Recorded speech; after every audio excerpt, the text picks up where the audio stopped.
quello che potrò fare in più lo potrò fare tra 10 giorni.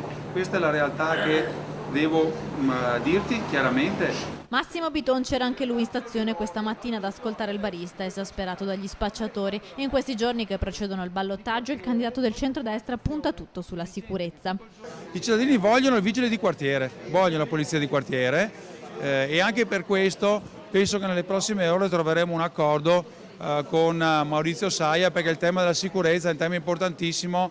E proprio il tema della sicurezza potrebbe essere il punto di incontro per siglare definitivamente l'apparentamento con Maurizio Saia. Resta però l'incognita del nuovo centrodestra. Se facciamo riferimento al presidente Degani, mi pare che il presidente Degani abbia mazzolato più volte su tutti i temi, compreso quello della sicurezza, l'amministrazione uscente. Dopo i mesi di campagna elettorale passati ad attaccare il candidato di Rifare Padova, oggi bisogna trovare l'intesa a partire proprio dalla delega della sicurezza che Biton ci potrebbe dare proprio a Saia. Il sindaco deve occuparsi di tutte le questioni comunali, quindi se ci fosse un assessore che mi dà una mano nel campo della sicurezza, peraltro con competenza, non avrei assolutamente niente da dire, anzi. Il 10,6% ottenuto dal candidato di Rifare Padova fa gola soprattutto alla luce del ritrovato accordo tra Russi e Fiore. Avranno grossi problemi a portarlo avanti questo,